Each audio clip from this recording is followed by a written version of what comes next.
been murdered. All the friends have flown before. On the morrow he will leave me, as my hopes have flown before. And the bird said nevermore. You're listening to the Call Podcast with Brandon and Josh. Hello, everybody, and welcome to a brand new edition of The Call. It is a Baltimore Ravens podcast where we talk anything and everything Baltimore Ravens football. Thank you all for listening to us on Apple Podcasts, Stitcher, TuneIn, Player.fm, Overcast, Google Podcasts, Spotify, Facebook, and YouTube. Do you remember him this time? I think I got them all. I'm pretty sure I got them all. You had that post-holiday funk, and you were like, what do I say? What are we on?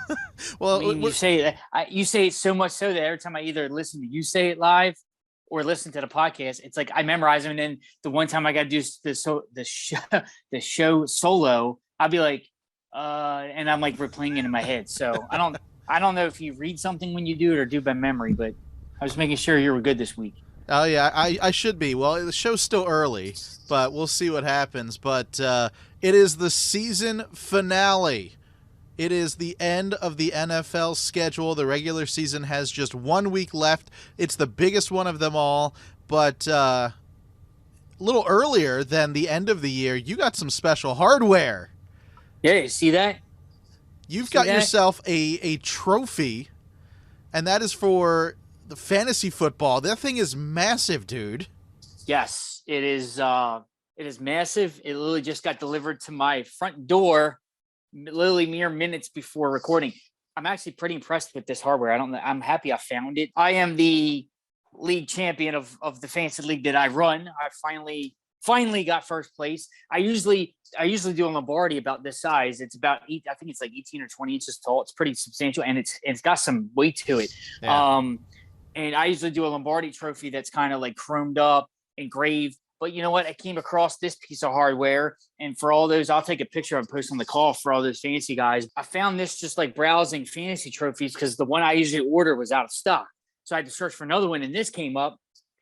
Apparently, this is the official NFL like fantasy football trophy. You can actually get on NFLshop.com, but I ordered it online, and it's pretty awesome. And it looked modern. I loved it, and I was like, you know what? I'm the champion this year. I'm going to take it. But bro, I wish you can see this thing in person. Maybe I have to bring this around. This was awesome. If you saw my post, I was literally joking. I was like, I'm gonna have a parade down Bel Air or Main Street. And I literally was like envisioning that, and I was totally joking, but now I'm like kind of like I should literally just take this and walk in a store and like order a coffee or order lunch and just like put this on the table and be like, yep. Actually, I'm probably going to do it because one of my other friends, he won also first place in his league. So I literally next week I might do a lunch to celebrate. I literally might take this and put it on the table and be like, yeah, we're going to celebrate. So it might not be a parade, but at least I might go out to lunch. I don't know what I'm going to do with it, but pretty awesome. I bet. Go ahead. Sorry. After the Capitals won the Stanley Cup, I bought a replica Stanley Cup, and it's like I remember that you unboxed it live online, right? Yeah. Yeah. I unboxed it, but it's like 4 feet, and I mean, it looks like the Stanley Cup. It looks like a trophy, and it's got some weight to it or whatever. For a year, celebrating that Caps win, I took that thing everywhere. If I did like a bar trivia, it came with me. If I went to a Christmas dinner, it came with me, and like people were freaked out about it. Like they were just like, what is that? Can I hold it? This one kid, it was hysterical. I'm leaving a restaurant after this trivia one night, and this kid and his family are standing outside the place, and he goes, oh, that's the Stanley Cup. And I was like, yep. I'm like, yeah, it is. I'm like, you want to hold it? He goes, are you serious? I'm like, yeah, you can hold it. He goes, Ma, get the camera. And he like takes it from me. And like the look on this kid's face was just pure joy. And I was like, hey, this is why I bring it around. This is a blast. So yeah, you enjoy it. You spend the next year. You didn't tell him it was fake, did you? No, absolutely not. No. I was hoping you didn't. I'd be like, man, come on. But yeah, I can certainly relate. That's awesome. So I'm glad that you did that. Now you're making me want to do that. I was just pretty much, and I don't even know where to put this thing, dude. This is it. I'm like pretty impressed with this. I unboxed it. Well, the box it came in was huge. And I'm like when I'm thinking, like when you read the dimensions online, you're thinking like 18 feet, less than 18 inches, less than 2 feet. You're like, the dimension, it's tall, but it's not that tall. And then, like I pulled the box I got in, the box took the whole box up. Like the box that it came in. And I'm like, this thing is huge. So I was really impressed. And then I pulled it out. It was heavy. What's even awesome though is there's a spot on top where I measured it. I can even actually make an engraved plate if I wanted to. So that's why I said I like this, because when I did the Lombardi Trophy replica, it was pretty much this size and it had some weight to it for my league. I would engrave it with my league name in and put the number of the year in Roman numerals. So like last year was like 2020 and so on. But like now that I know the space on top is pretty clear, I can just go to a nice store and get something like that matches that silver color and then engrave like a plate that says like, maybe my league name and then like the number year 2021 written in Roman numerals there. So, I mean, it's something I can do. But I'm pretty stoked. But I got to tell you the story. Before we break down the Ravens game, man, I got to tell you the story of how this happened. All right. So being that fantasy football, what's really got me into fantasy football, not only the bond with my dad, because me and my dad, not to say we never bonded before, but like, me and him, we share the passion of fantasy football. I love talking fantasy football with him. And it just isn't Ravens. And the whole gist of fantasy football is to get more involved in football, not just the Ravens. Like before I was all about like the Ravens game's on. I don't care about any other the teams. I don't care. Like now I'm like, I could tell you every starter, every player. Like it's got me to learn the game so much. And obviously with playing with friends and bragging rights and money on the line, it's always fun every year. And it seems like each year I add on a league. I think my record was like 10 leagues in 1 year. Dude, I'm a fantasy guru. So Sunday was incredibly hard because some of my players on my team had like their worst performances of the year, right? And it didn't help that some players were out. Some players had some backups in. So, we got to the matchup and I'm watching the games after I come home from the Ravens game on Sunday or watching Red Zone on the way home, obviously on streaming it. And it didn't really, I was really frustrated how I had the Cowboys kicker 2 points. Like he kicked 2 extra points. I was mad because he missed a field goal earlier in the game, which cost me some points. And then like I had Dalvin Cook, the running back for the Vikings. He had 4 fantasy points on Sunday, his lowest output of the year. And I'm like, really? And then of course I'm watching the Ravens game there live. Mark Andrews, I'm hoping he can ball out. If he catches a touchdown, I'm pretty good. I mean, he still had 14 points for my team. So fast forward through all that, right? I take a 19-point lead into Monday Night Football. Brandon, my team's done. My team played all day Sunday. That was it. Had no players. The opponent I was playing against had 2 Browns players, Nick Chubb and Jarvis Landry. Even worse, it's a Steelers-Browns matchup. It all comes down to the final Monday night game of the year, pretty much the final NFL game of fantasy season. Some people go to week 18 and so on, but most leagues or championships were this past weekend. Right.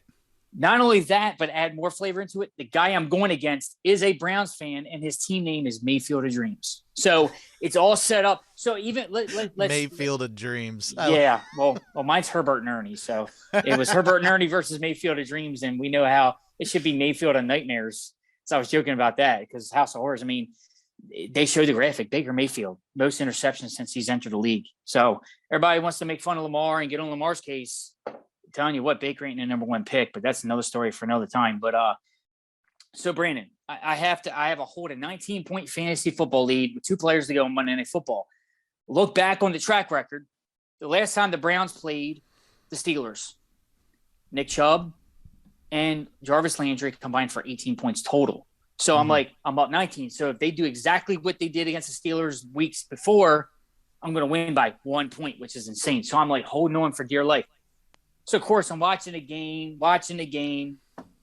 and I get worried right at the onset of the game. Jarvis Landry catches a catch for 20 yards. That's 3 fantasy points. Nick Chubb runs a 30-yard rush on the right side. That's 3 points. So in 2 big plays, he has 6 points total already eating into my lead. I'm thinking like, man, I'm already going to lose this in the first half. The Browns are going to ball out. This is going to be a shootout. I thought it was going to be a close game, slugfest. I mean, I predicted a score of 17-3. I thought this game it's going to be very, very low and very, very one-sided with the Steelers winning. So much so is they kept the game alive at the end of the game. We know with the pass interference and the Browns are trying to muster a drive. fast forward to the very end of the fourth quarter, Jarvis Landry pretty much almost caught a touchdown right at that last drive, which would have did me in. I was leading by 6 points, and the Browns had the ball. And remember, the Browns got it with the interference call on 1st and goal. Right. And you know what they did? Because now I saw Nick Chubb, and I looked at my dad, and I'm like, I'm going to lose. There it is. And what did they do? They did a play fake to Nick Chubb, and he threw it to, what was it, Njoku or somebody? I can't remember. Or Hooper. He threw a touch, Baker threw a touchdown. So both Browns touchdowns were not to the players that were going against me. So I was like, that's just lucky luck of the draw. Right. I was sweating this. I looked at my dad. I'm like, it's the final minute of the fourth quarter of the final game of the fantasy season, and I still don't. There's no clear cut winner. Like, I'm still sweating this out. Like, I remember the Steelers stopped them, and I'm running around my basement. You would think the Ravens are playing. Like, I'm running. The Steelers stopped them. And I'm like, yeah, boy. And then I'm like, and then I sat down because I was like, wait a minute. They just, and I'm like calculating my mind, Brandon. I'm like, oh, well, they could do this, and if they throw a 5-yard point pass play, I can lose. So I'm already like calculating, like, I can still lose. So I set my butt back on the couch being quiet. And I'm like, nah, I still didn't win yet. And then, finally when the Steelers got the ball back and I can see them, they took possession and got the knee, I was celebrating a win. And I was like, this is what fantasy football does. So on the heels of starting Steelers week, on the last regular season game for the Ravens, we know it's Big Ben's last game. It was his last home game. It was all the fanfare there. Right. I was reminiscing of it wasn't comparison because number one, Ray Lewis is Ray Lewis. It was a playoff game, but it was his swan song. But seeing that and the emotion, it did remind me a little bit how I felt as a fan. Knowing that it was Ray's last true home game. Ray's last home game was a playoff game, so it just was even sweeter, and it started the run for Super Bowl 47. But that's what fantasy football does, man. On the heels of Steelers week for the Ravens, I'm actually rooting and like cheering on in my parents' basement a Steelers team. Like, I'm actually like get him, TJ Watt, sack him, yeah. And I'm like yelling. Like, you would think I would have had a terrible time I hand in a Steelers jersey on the way I was young, but hey, I had a fantasy championship on the line, and I wanted this thing, and I wanted the cash to go with it. And it was hard fought. We had a great discussion the day after. I said, hey, I was happy to go against him, and look at it either way, we were banking second place money. So, but it was just fitting. I even told him, I said, how about that, to root for your own team, your own players, to root hard a fantasy championship, and haven't won it in a long time. I think I've had like 3 or 4 fantasy titles in my life. This is the league that I run. I'm the commissioner in, and the commissioner finally gets the trophy after all these years. And I'm going to tell you this, the last time I won the league in my own very league, yeah, I had Tom Brady in his prime and Megatron. That's how long it's been. Megatron was balling in his prime. My first 2 draft picks were Calvin Johnson and Tom Brady. That was my first 2 draft picks. Never would I pick a quarterback that high. I've done it before. I even picked Aaron Rodgers in round 1 before. But anyway, I finally got the trophy. It's home. It's home where it belongs. I am the reigning. And I started my playoff run by taking out the defending champ from last year. So it was much sweeter. But I'm in a fantasy league with my dad and my friends that run it with a great group of guys. And I just love fantasy football, as you can see. So maybe I have to really add to the Brando Cast suite of podcasts. Maybe we can get a fantasy show going, man. And I think you should. It's a full-time job, man. Fantasy full-time job. I mean, look, we've cut into the Ravens problems yet, but fantasy's awesome, and you get some nice hardware like this and some cash to go with it. So I got a nice cash bonus to start the year off right with a trophy, and don't know what I'm going to do with my spoils yet, but we'll see. But I'm tickled to death to hold this thing, and that's kind of what I really wanted. I said the cash is one thing, but because I already had half the. I doubled, basically winning. I doubled my money. So, or at least I think I did. Yeah, double my money. But I wanted the hardware. It was more like I wanted the pride, and actually I wanted this trophy. I did not want to hand this one off. I wanted to really keep this. Yeah. So I am tickled to death that yours truly is the 2021 fantasy champion. That's what it says right there, right? That's what it says. League champion. So it's home. So whenever you want to start the parade festivities, I'll let you know, and have to get it going. Pop the bubbly. A little bit of the bubbly. Had to say that, though. It's a nice phrase. But anyway, all that said and done, congrats to all who played fantasy this season and who all had their league championships and who all did win. For listeners out there who had some bad breaks, and if they didn't win or finished second or had a close call, sorry, but there's always next year. But we always have redrafts. We had the redrafts every year, but you have your DraftKings up there. Yeah, it sucks that you guys didn't win it. If you did, congrats. Fantasy's tough. And then with COVID being run rampant with the NFL at the end of the year, it was even tougher because my matchup got crazy, right? Because my Vikings player suffered because Kirk Cousins wasn't there. So it just was, and of course it culminated to Aaron Rodgers blowing up the Vikings, and they didn't really use Dalvin Cook, and that hurt me. But that's the luck of the draw. That's why you play fantasy. You just don't know. Sometimes there's luck, there's skill on the waiver wire. There's a lot of research to do, and I can breathe easy that I finally broke through and got the championship this year. So it feels good. It feels real good. Well, congratulations. I'm so happy for you. And I love Thank the you, man. trophy. I think that's awesome. And Yeah. fantasy takes a lot of skill, and for you to finally get it, that's pretty sweet. So now I think you just got to retire on top. That's what you got to do. You got to go out like Ray Lewis. I'm not retiring. No, I'm like Brady. I'll play till like I'm 50. I probably way past that. But no, you're not going to kick me out. But I'm just happy to get the hardware, and let's look forward to next year. And we always do a fantasy playoff, so that draft's next Friday, right before the wild card game. So I'm looking forward to that. It's always like a second season in the playoffs. It's kind of like a Survivor fantasy. You pick the players that you think will end up in the Super Bowl, and the most players left wins. So it's always fun there to do with those guys. So looking forward to that. And without further ado, we had a doozy, man. First off, with a bias removed, another incredible football game between two teams. From an entertainment value and excitement value, it wasn't a blowout, which I thought look at the team, right? Burrow threw for 500 yards. Cooper Kupp, best receiver in football, coming in. Matt Stafford, we're like, no, this is going to be a drubbing. Ravens have no chance. They're out of it. They lost 4 straight. No, again, this team keeps fighting. This team just, no matter what, no matter who's on the field, no matter who the opponent is, I mean, it sucks. We're in the midst of a 5-game losing streak. I don't want to be excited about anything right now, but bro, this team keeps fighting, and that has to really excite you at some point. It lights a fire under me. It gets me excited because then you know that it's like no matter what, they're going to be in any game. I mean, now they got one left.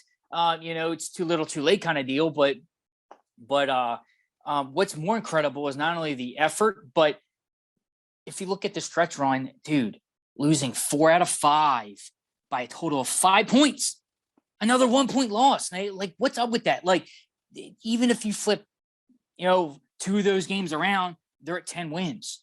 But dude, this team was once at 8-3, top of the AFC as a 1 seed, and they're 8-8. Bro, what's going on? I mean, would you really fathom that if I'd have told you that was going to happen? That's crazy, man. Like, to be in this kind of predicament right now.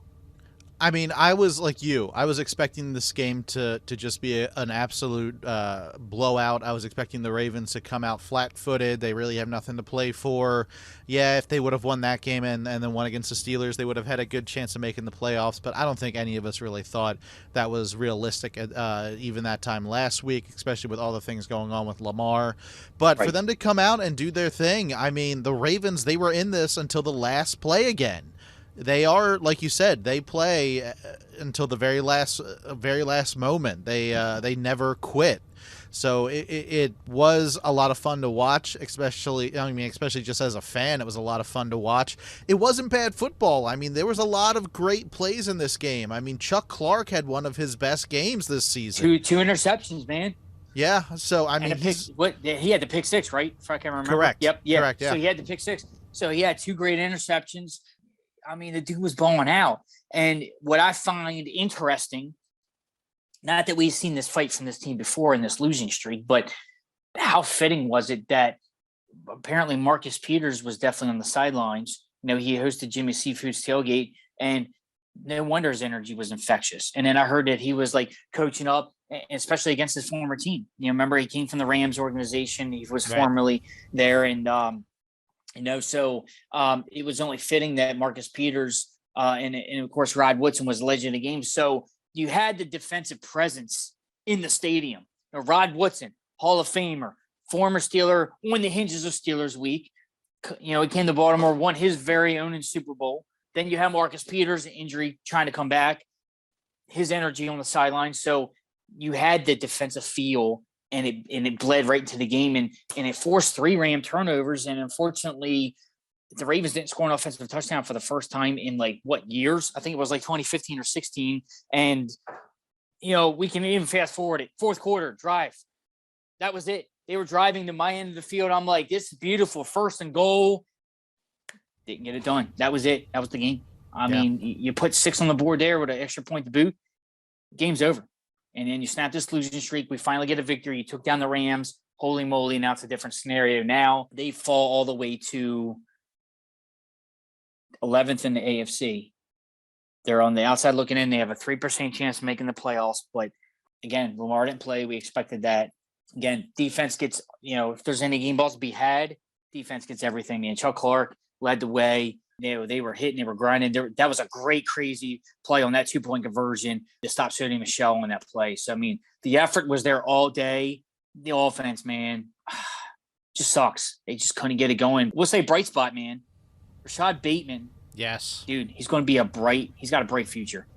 I think he's definitely, the dude's going to be he's the truth right now.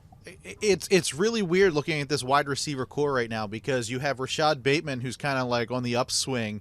You kind of look at Rashad Bateman being like maybe potentially the number 1 receiver, wide receiver wise. Then you look at Hollywood Brown having one of the worst seasons he's had in this league. I mean, his contract goes through, I think, 2024, but he's really not making an argument for him to stick around much longer in Baltimore. He has had an absolutely atrocious career here. He's had some bright spots, don't get me wrong, when he's healthy, but he's been unable to stay healthy. And I think it was this the 7th game in a row he's had less than 50 yards receiving? Oh, yeah. It was pretty dismal. It's really bad. So you do have bright spots on the offense like Rashad Bateman, like Mark Andrews. Tyler Huntley, I'd even say he's kind of what you want in a backup. But Hollywood Brown having an absolutely atrocious season. I don't know. I mean, I know we have him for another couple years, but I don't know if you really have the faith in him to get it done. And it's a lot of great questions as we enter. We're not going to really get into any personnel moves, I guess, right now, but there's a lot of these questions that we can kind of set the stage for our podcast moving forward after the season, right? We got, free agency in a couple months, the draft's in 3 months now. And, you look at the landscape of the league and the team, and it's like, what's going to look like? We know what personnel is going to be coming back from IR and getting guys back, but who's going to be shuffled around? Who's going to be those 1-year rentals that we had? A lot of fans are clamoring to keep Tony Jefferson back around. They said his football IQ and his energy on the sideline and in the locker room, it's been missed. He was a favorite of mine when he was here. Who knows? I'm curious to understand if he's just going to be that few game rental for the Ravens and then they're going to let him go. I don't know. I have a feeling they're just going to let him go. I don't think they'll retain him. I'm not running the team, neither you. I mean, there's still one game to play. And it's a huge one of that. I don't think it's crazy in the midst of all that's going on in the last month and a half with the Ravens and the losing streak and losing the grip on the playoffs. I couldn't be more excited for what's to come. I mean, it all comes down to this final game. If any of you knew what happened Monday night, there's a legend coming into Baltimore who we love to hate, the team that we love to hate. And, it's going to be an era coming up. So, it's like bittersweet because through all of it, it all comes down to this. And it's kind of like, I'm actually pumped up this week more than ever. I'm actually sad that the season's about to end, but I'm also excited that I get a ninth a ninth home game. This is the ninth home game because of the odd 17-game schedule for the season, week 18. So, I'm happy to go to my ninth game.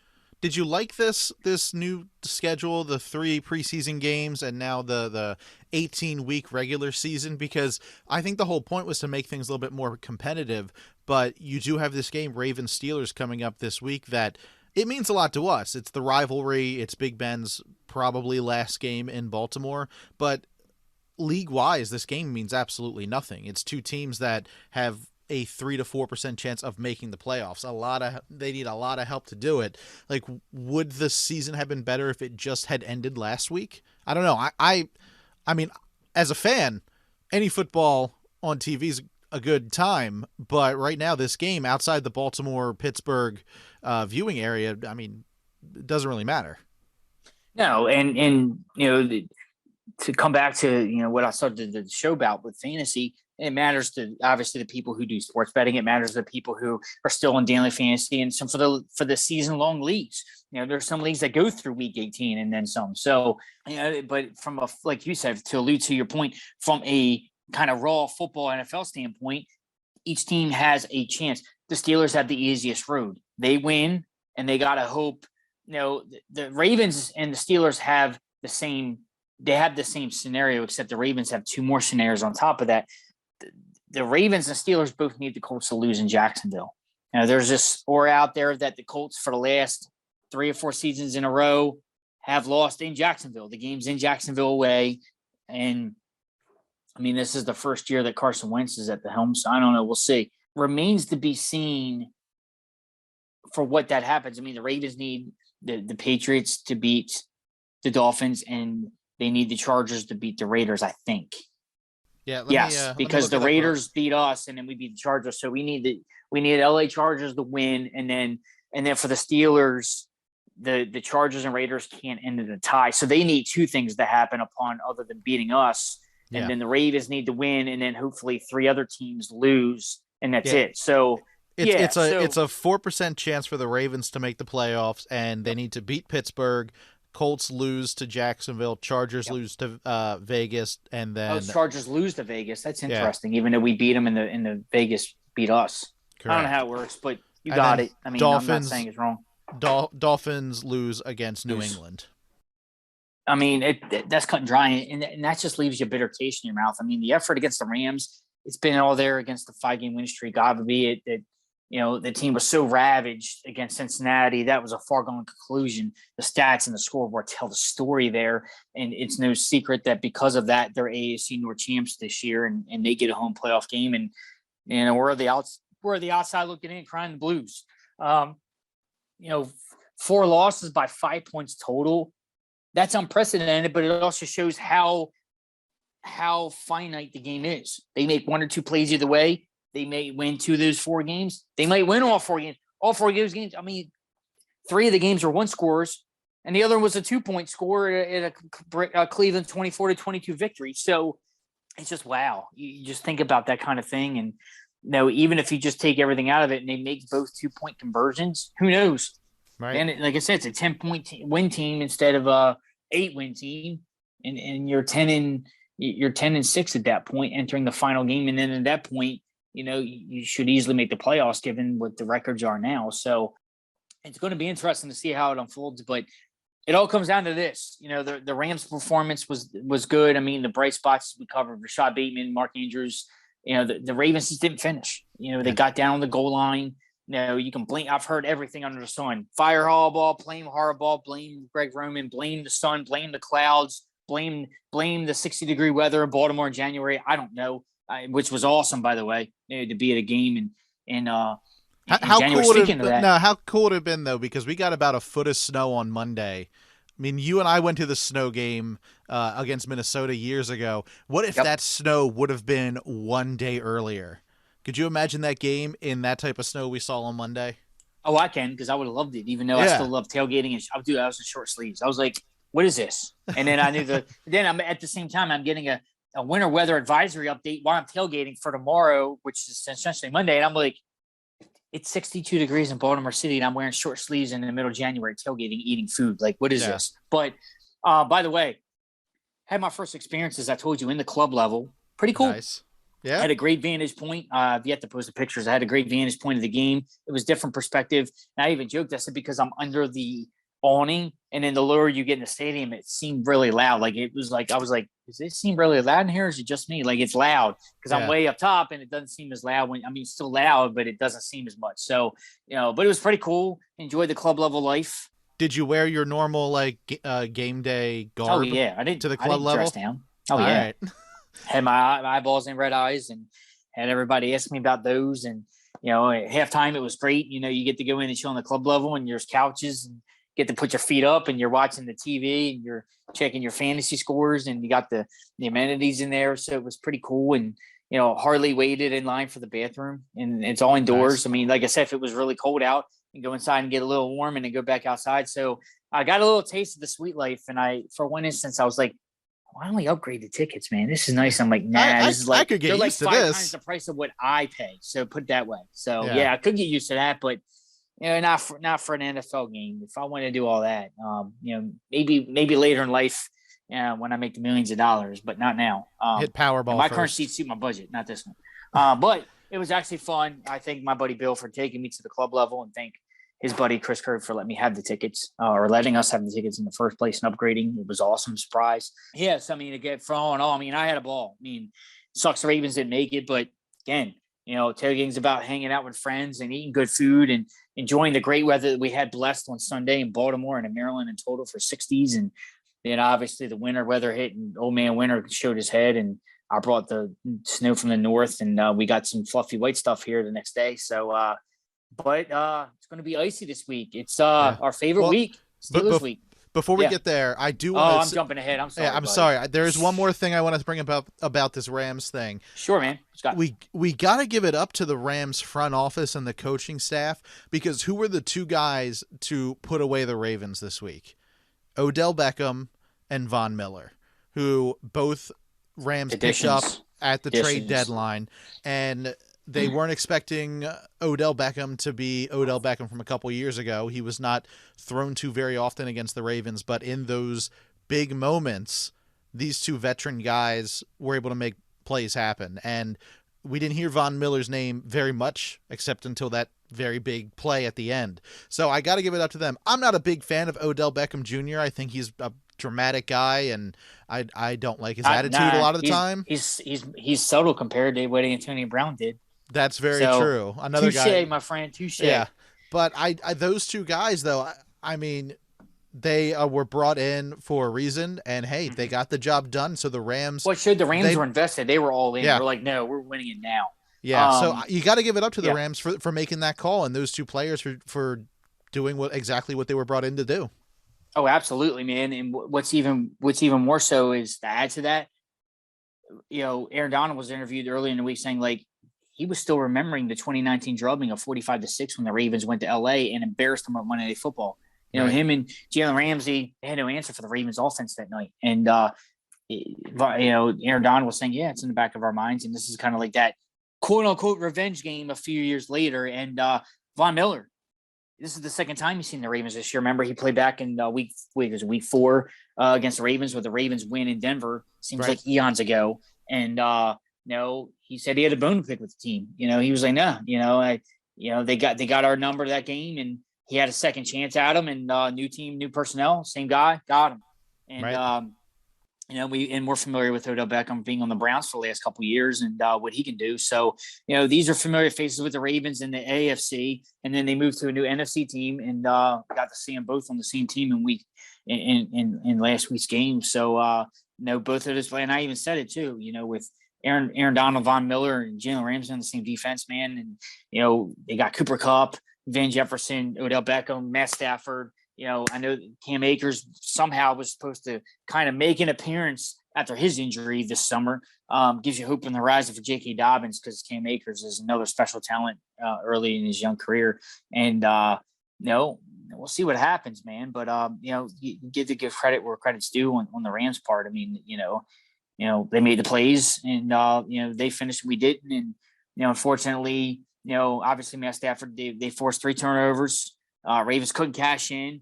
They settled for 4 field goals and a pick 6 to boot.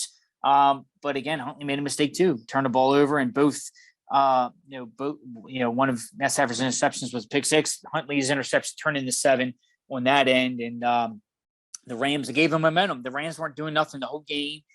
The Ravens get the ball back. He forced it on the outside. Apparently there was miscommunication with Brown, like you said, with that. And, he's supposed to be here and he went up here or whatever. And I don't know what's said to be there, but, it was a costly turnover, gave the Rams momentum, a short field, and Matt Stafford cashed in accordingly. And, got to give the Ravens credit. They held on the lead as long as they could. But at the end, with the personnel they got or not, you got to close out. I mean, they had it on the doorstep of the end zone, 1st and goal. 2 straight rushing plays get stuffed. You take a false start penalty and then a sack. I mean, you just can't do that, man. And you got to finish. And the Ravens alluded to it in their post game. A lot of players and coaches were echoing it. They just didn't finish. And now they're stuck with a 500 record of 8-8. Let's hope they don't go to 9-8 or 8-9. We want them to go 9-8. We hope they don't go 8-9 with a 16 losing streak at the hands of the Steelers on Sunday to end it. It would be awesome to break the streak, get above 500, don't end with a losing season, and have hope for next year and rest up and kind of write this off as just one of those lost cause seasons that they just couldn't overcome the personnel situations. But now with that being said, man, here it is, man. The second installment of Steelers Week in Baltimore, but this time it's in our house here at M&T Bank Stadium. That's right. 1:00 kickoff is not flexed. It is a early window kickoff for the Ravens and Steelers. And for all, it's not a big secret. It was Ben Roethlisberger's last home game.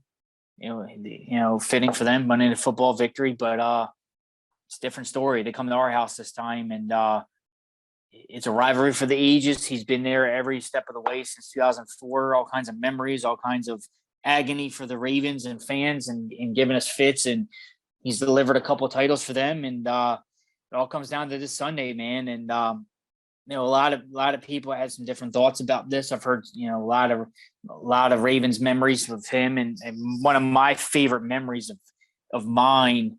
There's two of them. Obviously, it always comes down to ending their season with that wild card game and Joe Flacco's last playoff victory in the 2014 season in a wild card game at a 30-16 victory to see Big Ben lose. My favorite moment was, there's two of them, and they're probably up there with yours, and I'd love to hear yours. Mine are two moments. The Bart Scott sack. It was kind of like the sack heard around the world. I mean, he got rocked. And that just was electric. I could replay that on YouTube. And even though the Ravens lost the game, the night that Haloti Ngata got in there and somehow broke his nose, I was there for that one. I don't care. He came back in the game. I'm like, the dude. Though I was sitting next to a Steelers fan, and I looked at him. I'm like, the dude's got a broken freaking nose, and he's back in it. Like, okay, let's just stop the bleeding. Let's readjust and go back. I'm like, man. If I were to break your nose right now, you'd probably be on the ground reeling, and you wouldn't be podcasting. Let me put it that way. Right. That's crazy, and it's just that. I mean, again, hate these guys. Big Ben, legend. He's going to be a Hall of Famer, but that was the moment to where I was kind of like, crap, I hate this guy, but that was kind of like the tip off your hat respect factor. Like, dude, what else are you going to do? I mean, how bad did we break it? We hurt him. We throw him into the ground, throw him in the turf. Haloti Ngata broke his nose, and he's still in the game. So, but, apart from Hines Ward, he's up there with one of the most hated Steelers of all time from a poll I saw online with Ravens fans, and Joey Porter was up there too. We love to hate these guys. And, it's not going to be pretty, man. We kind of was dash all hopes, If the Ravens have any chance, 3% chance, 2% chance, 0.000 chance, or 0.01 or whatever it is, it all comes down to beating the Steelers. This is the quote unquote Super Bowl. This is, let's send Big Ben off with an L, and it's no secret how he started his career, right? All those years back in 2014, his first loss, and the only loss that season, was at the hands of the Ravens 30-13 win in Pittsburgh, or actually in Baltimore. So his career, they went 15-1 that year, made the AFC title game and lost it. Won the Super Bowl the very next year. So Big Ben won it in his second year, Super Bowl 40. What's even more incredible is the story in his legacy, right? He started his career, his first game ever. Ravens knocked out Tommy Maddox. Here enter Ben Roethlisberger. The legend's born. It was our fault. So now we got to clean up the mess. So it started in Baltimore. Let's end this thing against number 7. Let's put him back with an L. Send it back to Steel City, and no playoff hopes, no nothing. Send him out, and 5 years later he'll be in Canton. So it all comes down to this, man. Ravens Steelers. It's fitting, isn't it? Well, you know what? This is it's very fitting for it to all come down to Baltimore, but yeah, the Monday night game, Ben didn't look great. He was having a real hard time throwing that ball. Oh, it was a Najee Harris show, man. Yeah, he ran the pill big time. Absolutely, yeah. But when it's Ravens, an angry runs winner, that 2-time angry runs winner, Najee Harris, by the way. And what an angry run that was! As soon as I saw that live, I said, "That's an angry run." And there were some good runs this weekend where I was like, I don't know if you saw the segment; it's my favorite one, but I'm like, man, I'm glad he won it. But And that's something we got to look forward to now, shutting down the run, because that running game is coming here Sunday. What do you think, man? Do you think the Ravens just shut down that run game? As Najee Harris put on a show against the Browns. I think for the Ravens to win this game, they 100% have to shut down that run, because I think that's the only bit of offense that the Steelers have.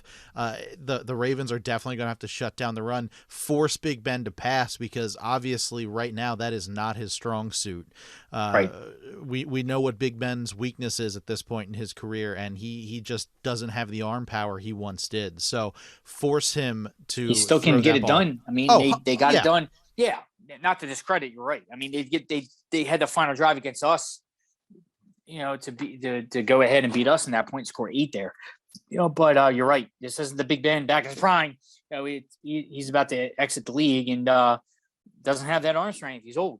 So, but he's still dangerous. Not to discount that and discredit him, because you can't disrespect number 7 over there, because we're going to sit here and he's going to win 4 touchdowns as finale, and we're going to sit there and going, well, we stopped the run, but we forgot about Big Ben. Yeah, you can't do that. So obviously there's 2 big facets to the game. You got to shut down, but I'd rather shut down Harris and actually make him beat us. Like I'm saying, you know what? There, let's do it. But, looking at the Monday night matchup, watching its entirety, the Steelers have the dropsies, man. Chase Claypool dropping passes. Big Ben was overthrowing a few guys. Deontay Johnson had a few. I mean, there was a couple of nice snags by some guys. I'd rather it come down to an aerial assault and a passing attack stopping than because Najee Harris, the dude's a beast, and he's going to be a problem for playing the Steelers twice a year for years to come. And he's having a great rookie season, rookie campaign, over 1,000 yards. I think he's got like 12 or 1,300 of that.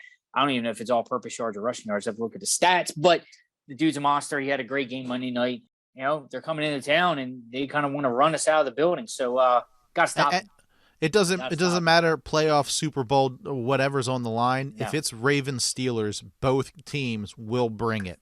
I'm going to bring in the stands. Let me tell you, it's one of these games I love. And funny story, Steeler fan asked me for the tickets because obviously it's Big Ben's last game. First off, rule of thumb for Ravens fans: do not ever sell your tickets to a Steelers fan. It's rule number 1. What if Britt Baker wants your tickets?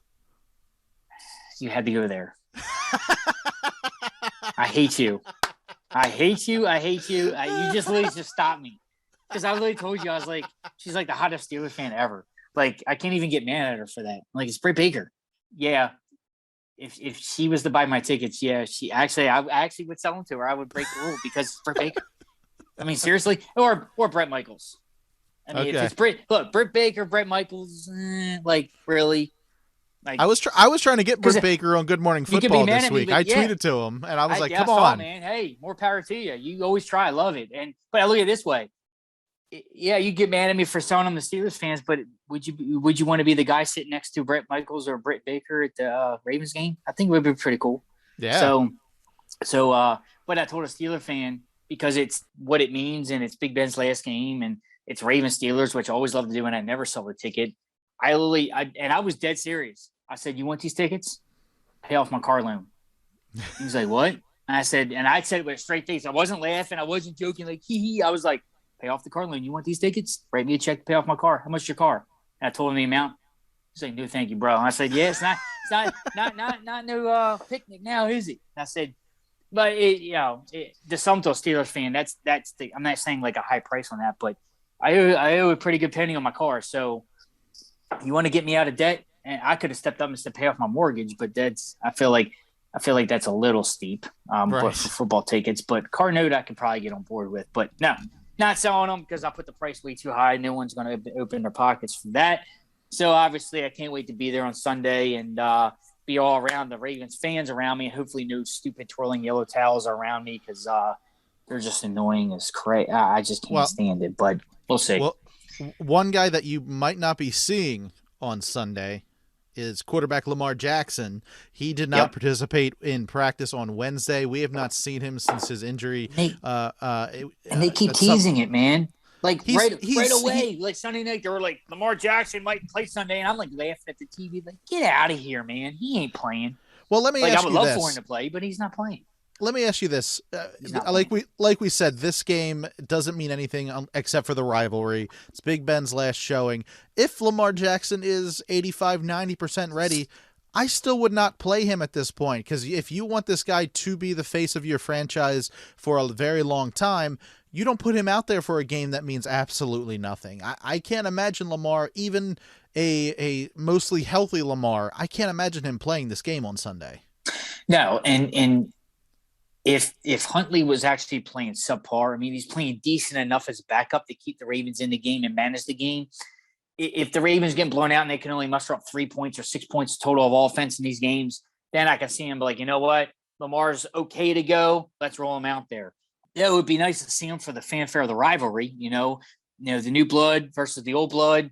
The old blood going out into the sunset, new blood's taking over. It'd be great to see him and Ben go at it one last time because they had a crazy duel up in Pittsburgh, and you like to see the final home game for Big Ben here in the Steelers uniform for the or final game in the Steelers uniform in Baltimore.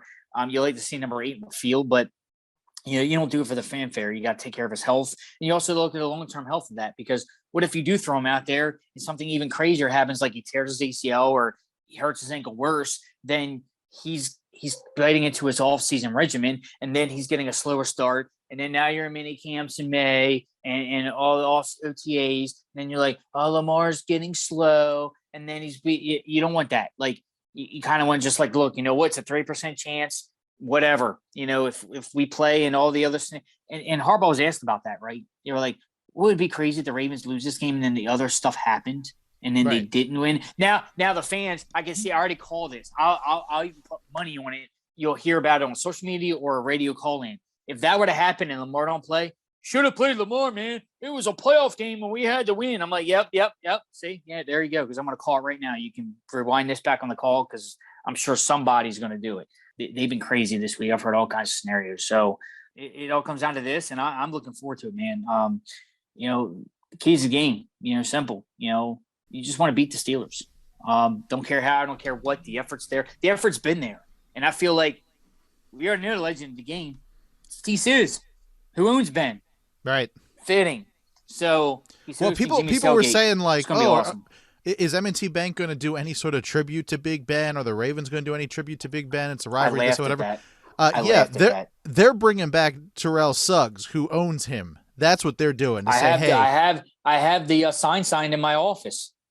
God can have a soul, but his ass belongs to me. That's what he signed on it. So I never forget when he said that. I'm like, and he's right. He's, Suggs owns the most sacks against him. So, he's always had that disdain. And I've always said he hates the Steelers. You know why? Because I've heard the stories. He pulls in the players lot, and he had that little Calvin guy peeing on the Steelers logo. So Suggs has just been that original Steelers hater, and I love it. We all love it. And that's the first thing. They always said when the Ravens are rookie, you don't get your Raven kind of wings. They always say you don't get your Raven wings until you play in a Ravens Steelers game. So I love to see all hands on deck. I love to see Lamar out there, but I want these guys healthy. I mean, at the end of the day, these guys are human beings. They got health concerns, and you don't want to throw these guys out there just because, you're not going to get, you're just not going to get that much out of him. You're just going to throw him less than 100, and he's out there. And with the likes of TJ Watt, no. Just like I told you, don't throw a less than healthy Lamar out there against Von Miller and Aaron Donald. You're just not doing it. We'll see how the week goes, but given that it's already halfway through the week and Lamar's not practicing, just tells you a story. I mean, you don't even have to look at anything. Just look at the practice regimen. If he's already did not practice, if you're limited or do not practice, you're already near the ratings on the wall. But who knows? There could be a surprise Sunday, and the Ravens could bless us all with a Lamar start. I don't know what might happen. I don't know. I say no chance he's playing in this game. So it's going to be all Tyler Huntley to get it done for the offense. I love to see a continuation of what I've seen already. Rashad Bateman getting it off and early. Mark Andrews just really balling out. But I like, to your point, I want to say Hollywood do a step up. I want to see him step up. There was a game, I think it was the Vikings game, right, where he had that final drive and he caught like every ball. I want to see him step up. And granted, I know it's all games, but I just feel like he just hasn't been there for the Ravens as far as the playmaker is concerned. quarterback. And at this point, you can even point to what I talked about Mark Andrews last week about his numbers. You can look them up. I had him on my fantasy team, carried me to the trophy championship the last 3 weeks. You don't hear Mark Andrews' production suffering because quarterback changing. So I'm not saying, Hollywood's blaming it on that, but I'm just saying fans and all that will be like, well, yeah, he hasn't had starting a quarterback game. Well, neither did Mark Andrews, neither does Rashad Bateman, and they're making plays and balling out. So somebody's scoring because they scored 30. They scored 30 points against the Packers. So somebody's scoring. It's not Hollywood. Somebody's scoring. So I just want to see this team really, really make that effort. It's the last game of the year. It's a 5-game losing streak. You know what? It's all or nothing. I'm all in. You got to beat the Steelers. I'm calling the Ravens win. I feel like they get off the snide. Sent Big Ben packing. The way he started his career with an L in Baltimore. I don't care how they get it done. Just score more points than the Steelers. I don't care if you turn the ball over 4 more times than they do. I don't care if they gain 400 more yards than you do. Just win on the scoreboard. That's all I care about at this point. I'm going to root hard. I'm leaving on the field. I plan to have no voice again on Monday morning. It's final regular season game for this year. Final home game. And obviously, if things don't happen and that 3% chance doesn't work, hey, there's always a chance. But hey, my chances were 18% during that Browns game to win the championship, and it swayed all the way in my favor to 99% late in that game. So anything's possible. Hey, the Ravens were a 1% chance to win the Colts game, and they came back and won that. So, but there's always a chance on the board, and they're not eliminated until something happens that says they are. So right now they're still alive. They might be the 11th seed in the AFC right now out of 8 or out of 7. The outside looking in, they're the last team, all the way looking up. But got to take care of business against the Steelers, man. Arch rival. Comes down to this, brother, and I'm primed and ready. I think everybody is at this point. So looking at the injury report from Wednesday, Anthony Averett, he also did not participate. Odafe Owe did not participate. Patrick Ricard did not participate. So those are 3 really big names that would be a huge loss for them not to be there on Sunday. But I still think that the Ravens will be able to get this one done on Sunday, take Big Ben out with a loss. I think that Monday night performance just was not good for the Steelers, and I think the Ravens have a little bit more to prove than the Steelers do at this point. So I do see the Ravens coming away with a win on this one. I'm going to say probably 17-14 Ravens. I think it's still going to be low scoring. However, let's talk about this real quick. Looking at the contracts that are up this year, could this be the swan song for Big Ben? But could it also be the swan song for, at least as a Raven, Brandon Williams, Calais Campbell, Patrick Ricard, Sammy Watkins, Anthony Averett, Deshaun Elliott, Bradley Bozeman, Justin Houston, L.J. Fort, Quite the list you got there. Anthony Levine, Pernell McPhee, Josh Bynes. I was going to start answering, and you kept reading names, and I'm like, I don't know. I think you're just being rhetorical at this point. But you're right. That's a long list to really get through, to really have questions the offseason. It's going to be busy. I mean, the biggest ones, Jimmy Smith, you got to think. Did you hear Jimmy Smith's comments on that? I mean, he said if he plays. Did you hear him? I'll pull him up. Yeah, he said he's if pretty much like done, a Raven for life kind of deal. Yeah, it says right here. Yeah, Jimmy Hensley pulled up. His quote was, if he'll be playing next season, Jimmy Smith saying, quote, "This is home for me. It just wouldn't make sense for me to go play a year for some random team." So, he just said right there, he wants to finish out as a Raven, bookend to bookend. So, which is awesome. This is his home, as he said. And I truly think the Ravens don't bring Jimmy back. He's done. He's retired. So, so great career for him. Got him a Super Bowl here with Baltimore, and it's been formidable through the years. Just had a few big off-injury seasons that just didn't help out. But you're right, Brandon Williams, I don't expect to be back. Calais Campbell, I think it's a coin flip. I would love Patrick Carr to be in Raven uniform next year. I want LJ Fort to be back in a Ravens uniform next year. There's a lot of people on that list that will certainly catapult us for some good off-season talk, man. And when moves are made and things happen, we'll certainly break it all down. But No more looking. We'll certainly recap that and revisit that. But there's certainly, just to keep a teaser on that in the back of everybody's mind. The team certainly might look completely different. Definitely will. It always is. That's the NFL. There's a lot of turnover. Can't retain the guys sometimes. And as I've seen with the likes of Darius Smith leaving for Green Bay, we see Matt Judon leave for New England. Can't keep the guys, but that's when you draft a fresh crop of guys to replace and burn them and turn them. So retain the guys that are well deserving to be here or even for life for their whole career, or most of it for that matter. So we already got a deal done with Patrick McCarry. He did for got a 3-year deal on the docket as we covered last time. So looking forward to that. Looking forward to Ron Stanley coming back. But I don't want this to be bittersweet. I mean, it is the end of the season pretty much with one game left. We got to talk about these things, but you might be like, well, Josh, guys, why don't we just get through this game first? You're already making me upset with all the offseason talk. I mean, it's right here. You get through Sunday, they don't make playoffs. It's here. All season starts. All season 2022, and looking forward to the new year. So, we'll see what happens. Can't wait to break it all down with you as always. But I'm looking forward to one last ride against Ben, one last ride with the Steelers week this year. I'm going to enjoy every minute of it. Yeah, I mean, I kind of agree with you. I don't see Brandon Williams coming back, and he's been a big part of this team, but Big Baby has not had a good couple seasons now, and he's got a big price tag, so I assume that they're going to probably let him go. Calais Campbell, he's 35 years old. He spent a lot of this season not being able to play.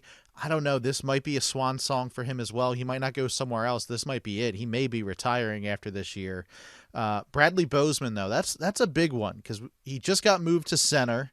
That's where he was comfortable in college, but his contract's up. So potentially maybe him and Patrick Ricard I can see going somewhere else because the Ravens don't like to pay a lot for fullbacks, and Patrick Ricard, he's a pretty good fullback, so maybe he'll go just like Kyle Juszczyk went. But we'll see what happens. But enjoy watching these guys on Sunday in the purple and black up against the Steelers, because that might be the last time you see them in those colors. So we shall see come Sunday. But a little bit more news that we got to bring up right before we get out of here.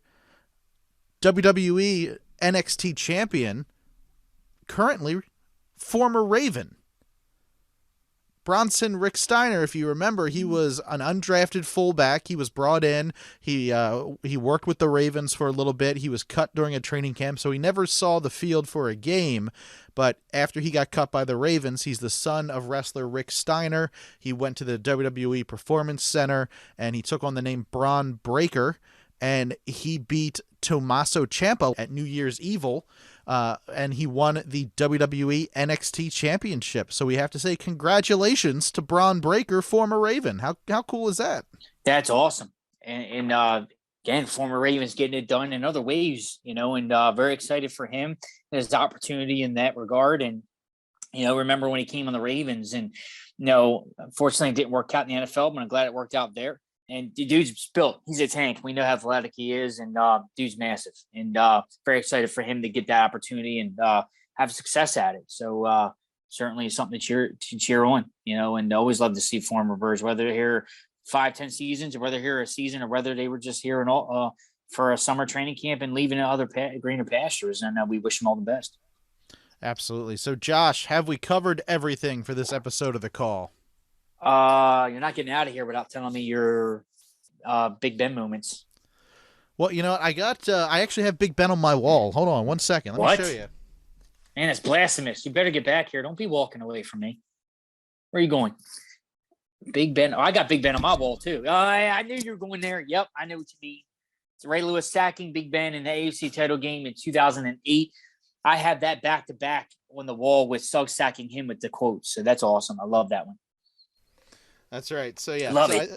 I got Ben on my wall too. I got him twice in that position on the ground with a legendary linebacker standing over him after a large hit.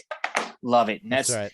Yeah, I posted one on the call this week with Suggs in that regard. So I'll probably post my picture of him signing this week and a little bit. Man, that fires me up. I can't wait, man. Can't wait. But I guess that's your favorite Big Ben moment. Yeah. And flattened with Ray. Exactly. So I think that's probably my favorite moment right there. So, man, so now we can get out of here. All right, so now we've covered everything. Now we covered everything. Quote the Raven, never. All right. Well, if you guys want to continue the conversation with Josh or I, tell us your favorite Ravens Big Ben moment. Let us know. You can tweet to both of us. You can tweet to me at Brando Cash. Josh, where can people tweet to you at? Always at ItalianGQ52. Now go over to our Facebook page, facebook.com/The Call Podcast. Like us over there. Whenever a new show comes out, you'll be the first to know. Plus, you can subscribe to our podcast right on our Facebook page. So whenever a new show does come out, Facebook will automatically notify you that the show is available, and you can listen right on Facebook on the app.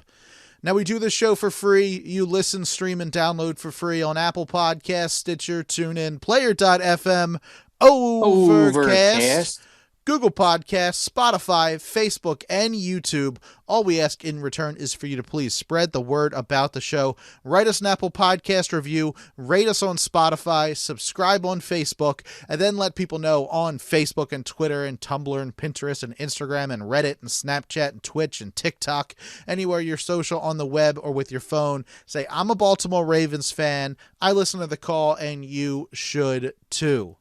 So that is pretty much it for the show this week. This is it. One game left. Josh, take us out the way you always do.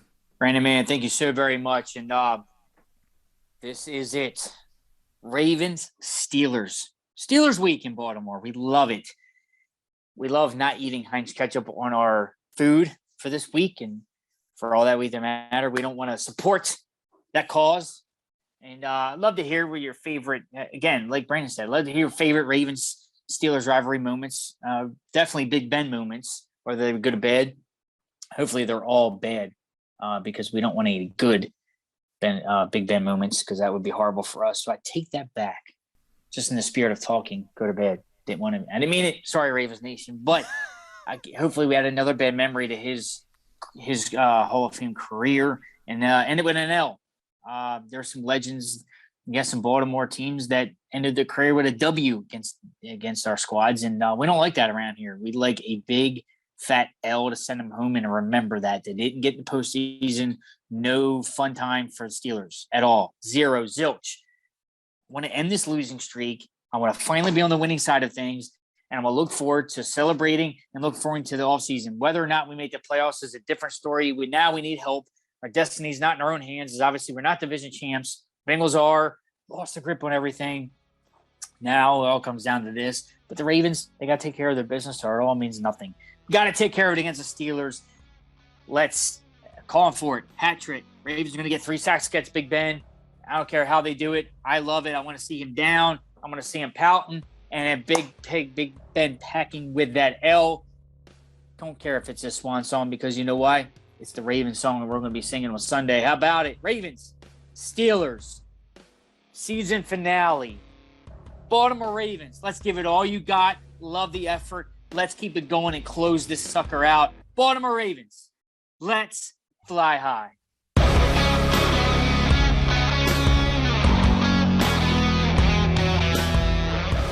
This has been a production of Brando Cash Entertainment. Music by Brad Lepore and Daniel Kelly from the DBK Studio.